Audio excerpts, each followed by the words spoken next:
देख रहे हैं समाचार टाइम 24 और मैं हूं आपके साथ दीप्ति अग्निहोत्री। आपका स्वागत है हमारे प्रोग्राम खास खबर में। सीताराम येचुरी ने दावा किया है कि आगामी यूपी विधानसभा चुनाव में भाजपा को फिर हार का सामना करना होगा। पीएम मोदी का मजाक उड़ाते हुए उन्होंने कहा कि दिल्ली और बिहार के मतदाता पहले ही भगवा पार्टी को तलाक दे चुके हैं और अब उसे उत्तर प्रदेश के मतदाताओं से तीसरी बार वही संदेश मिलने वाला है। दलित समिति की ओर से आयोजित एक बैठक में येचुरी ने कहा वे 3 तलाक का विरोध कर रहे हैं। बीजेपी को पहले ही दिल्ली और बिहार चुनाव में 2 बार तलाक मिल चुका है। आगामी विधानसभा चुनाव में मोदी को उत्तर प्रदेश के लोगों से तीसरी बार तलाक मिलने वाला है। अतः जनता उन्हें 2019 के आम चुनाव से सत्ता से बाहर कर देगी।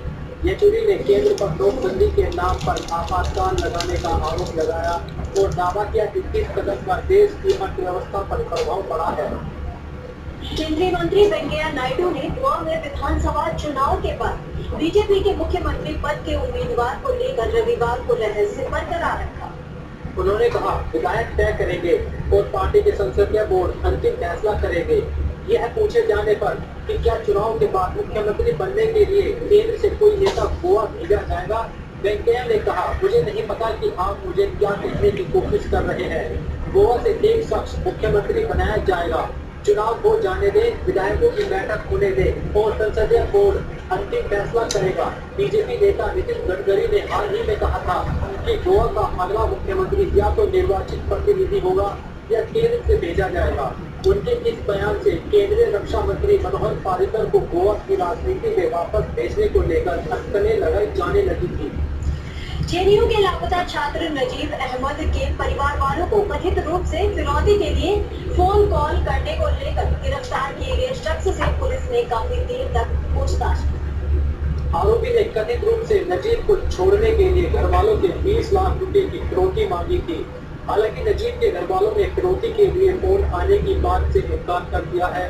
लापता छात्र की एक रिश्तेदार सदर मुसर्रफ ने रविवार को दावा किया है कि उनके पिता को 15 जनवरी के आसपास ऐसा फोन कॉल आया था और पुलिस को इसकी जानकारी दे दी गई थी। एक वरिष्ठ पुलिस अधिकारी ने बताया कि आरोपी समीप 19 से 18 साल से कम की उम्र में एक हत्या की थी और उसके लिए 5 महीने सुधार गृह में रहा था। पुलिस ने उसके पास से एक मोबाइल फोन और एक सिम कार्ड जब्त किया है, जिसका उसने इस्तेमाल उसने कथित रूप से फिरौती का कॉल करने के लिए किया था। पूर्वी दिल्ली के न्यू अशोक नगर इलाके में सीरियल रेपिस्ट सुनील रस्तोगी को पुलिस ने पकड़ा है। आरोपी ने अनगिनत रेप किए। पुलिस ने जब इलाके में लगे सीसीटीवी कैमरे के फुटेज तलाश किया तो एक सीसीटीवी कैमरे में आरोपी सुनील एक लड़की को बहला फुसलाकर अपने साथ ले जाते दिख रहा है। तस्वीर में साफ देख सकते हैं कि कैसे एक 10 साल की नाबालिग लड़की को बातचीत करके अपने साथ ले जाते नजर आ रहा है। इसी फुटेज को पुलिस ने अपने कब्जे में लेकर पुलिस तलाश में जुट गई है और फिर पुलिस को न्यू अशोक नगर से सुनील को गिरफ्तार कर लिया जाता है, जहां गिरफ्तार के बाद आरोपी का कहना है कि इसे याद नहीं है कि कितनी बच्ची के साथ इसने हवस का शिकार बना रखा है।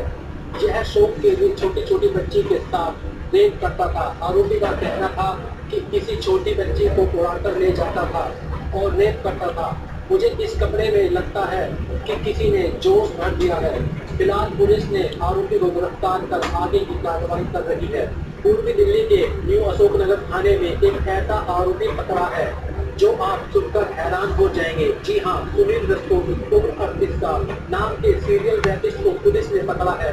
यह सीरियल रैपिस्ट गाजियाबाद और दिल्ली के कई 8 से 10 साल की बच्ची को अपना निशाना बना रखा है।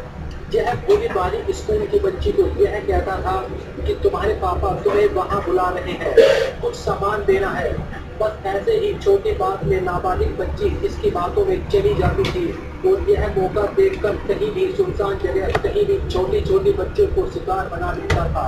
न्यू अशोक नगर इलाके में पिछले 1 महीने में कई वारदात को अंजाम देने के बाद जब पुलिस ने इसके बारे में आसपास पता किया तो यह आरोपी न्यू अशोक नगर इलाके के किसी टेलर के यहाँ कई साल पहले सिलाई का काम करता था और यह वारदात करने के लिए ट्रेन से आता था और वारदात के बाद ट्रेन से चला जाता था।